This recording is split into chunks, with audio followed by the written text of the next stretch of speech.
Une nouvelle question de Francis Ceccarelli. Bonjour Président, pouvez-vous nous expliquer les conséquences plausibles de l'affaire Skripal maintenant que le Royaume-Uni n'est plus convaincu de la main de la Russie sur cet empoisonnement et le malaise de Macron avec la diplomatie française?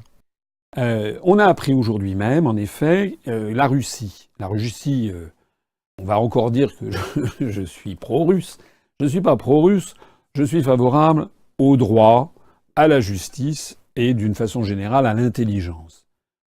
La Russie, la partie russe, gère cette crise avec beaucoup d'intelligence. Les pays occidentaux se sont enflammés derrière la Russie, derrière la Grande-Bretagne. Ils ont expulsé un certain nombre de diplomates. Les Russes sont restés très stoïques. Et puis ils ont renvoyé, expulsé exactement le même nombre de diplomates que chaque pays avait fait. C'est-à-dire que les États-Unis ont expulsé 60 diplomates russes. La Russie a expulsé 60 diplomates américains. La France, malheureusement, a expulsé 4 diplomates russes. La Russie vient d'expulser 4 diplomates français. Le plus extraordinaire là-dedans, c'est une femme qui s'appelle Heather Nauert, qui est une ancienne présentatrice de télévision sur Fox News, qui est devenue la porte-parole du département d'État américain, donc du ministère des Affaires étrangères américain, qui a dit, lorsqu'elle a appris les mesures prises par la Russie, elle a dit que c'était scandaleux, que la Russie n'avait absolument aucune justification pour expulser les 60 diplomates américains, alors que c'est exactement ce que les États-Unis venaient de faire 3 jours avant avec les diplomates russes. Enfin, je veux dire, il y a quand même elle a dû trop aller manger au Kentucky Fried Chicken. Il y a un petit problème. On peut pas dire au contraire, la Russie a fait exactement ce qu'elle devait faire. Mais la Russie a fait mieux. La Russie ensuite a dressé des listes de questions, 12 ou 13 questions adressées au gouvernement français, autant adressées, ou 14 adressées au Royaume-Uni, et à peu près autant adressées à l'Organisation pour l'interdiction des armes chimiques, l'OIAC. Et des questions extrêmement précises, exactement ce que nous aurions fait à l'UPR, enfin c'est tout à fait l'état d'esprit que moi j'ai en tout cas, c'est-à-dire on aurait posé des questions très précises. Et par exemple, la Russie a demandé, mais que vient faire la France là-dedans? Pourquoi la France a-t-elle été mêlée à la recherche de la vérité, alors que la Russie, ce sont ses ressortissants, n'y est pas? Comment se fait-il est-ce que l'Organisation internationale l'Organisation pour l'interdiction des armes chimiques, est-ce que l'article 9 a été respecté? Est-ce que le Conseil exécutif a été nommé? Or, on s'aperçoit avec toutes ces questions qu'a posées la Russie que le Royaume-Uni et que la France ont complètement violé leurs engagements internationaux. Alors, ça prête quand même à réflexion parce que un pays qui agit comme la Russie, me semble-t-il, c'est une preuve, un gage d'honnêteté et de sincérité.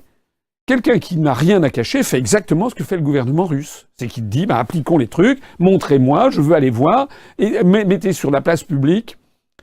En revanche, ce que fait le Royaume-Uni, qui consiste à tout cacher, etc., à donner un ultimatum de 24 heures, alors que la Convention donne 10 jours à un pays pour répondre, tout ça donne l'impression d'un pays qui veut cacher les choses.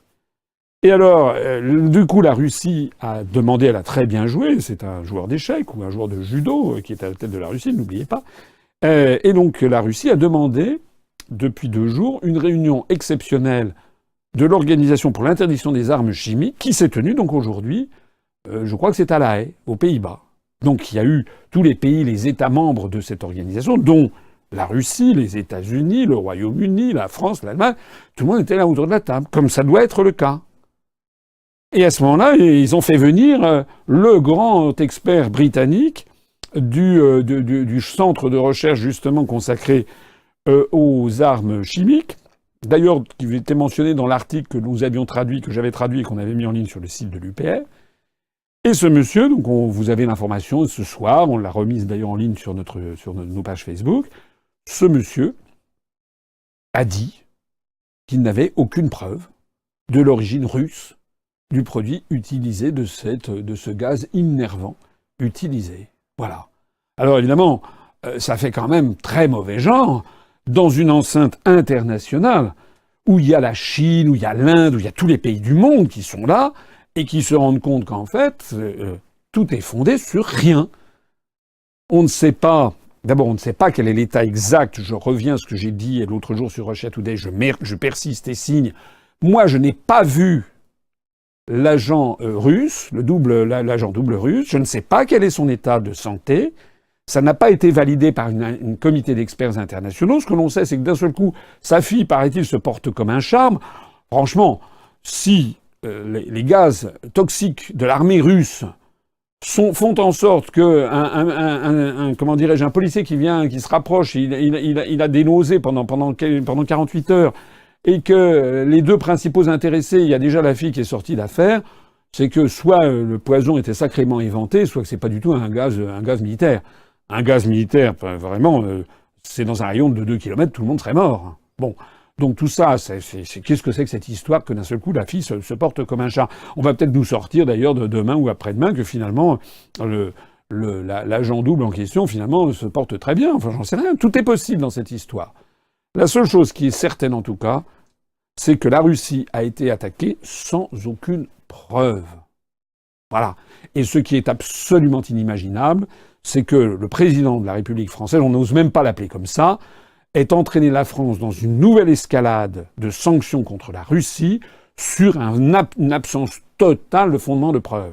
Et en plus de ça, quel est l'intérêt de la France de se mêler de cette affaire qui ne concerne normalement que la Grande-Bretagne et la Russie? Ça donne à penser, je suis désolé de le dire, mais que M. Macron soit est totalement incompétent pour la fonction qu'il a parce que il a des humeurs, hein, il aurait ses humeurs, comme ça, et sur un coup de tête, il déciderait, mais non. Je rappelle que le Quai d'Orsay, en France, avait été beaucoup plus prudent dans les premiers jours, où il s'était refusé, justement, à dénoncer la Russie. Je rappelle d'ailleurs qu'il y a plusieurs pays d'Europe, le Portugal, la Slovaquie, la Grèce, Chypre, l'Autriche, notamment, qui ont refusé de prendre des sanctions contre la Russie en disant « on attend des preuves ». Non, M. Macron a foncé tête baissée, donc soit il est totalement incompétent, soit il a eu un visiteur du soir ou des appels téléphoniques de je ne sais qui lui a dit « il faut absolument soutenir le gouvernement de Londres ». Et M. Macron s'est plié à ces injonctions. Quelle que soit la bonne réponse, le fait est là, nous sommes maintenant dans une crise diplomatique où la France, encore une fois, a fait le mauvais choix. Je me rappelle d'ailleurs, on a déterré, là vous avez vu, au cours de cette crise, là, il y a une semaine, on avait déterré un cadavre, c'était François Hollande qui repointait le museau pour dire qu'il fallait sévir contre la Russie. Enfin voilà, ce sont des gens qui sont absolument incompétents ou traîtres à la nation. L'intérêt de la France est, je l'ai toujours dit, est d'essayer, autant que faire se peut, d'entretenir les meilleures relations possibles avec la Russie et surtout pas de se mettre dans cette situation. Parce que maintenant, qu'est-ce qui va se passer? Il va se passer que très probablement, cette affaire va se terminer en eau de boudin. Il faut l'espérer. Il faut espérer qu'on va pas encore monter aux extrêmes. Mais si ça se termine comme ça, c'est-à-dire... D'ailleurs, je vois qu'on en est déjà dans les médias, on commence à parler d'autre chose. Voilà. On va nous ressortir sans doute l'affaire de l'héritage de Johnny Hallyday. Ça va permettre comme ça de chasser de la une cette affaire Skripal.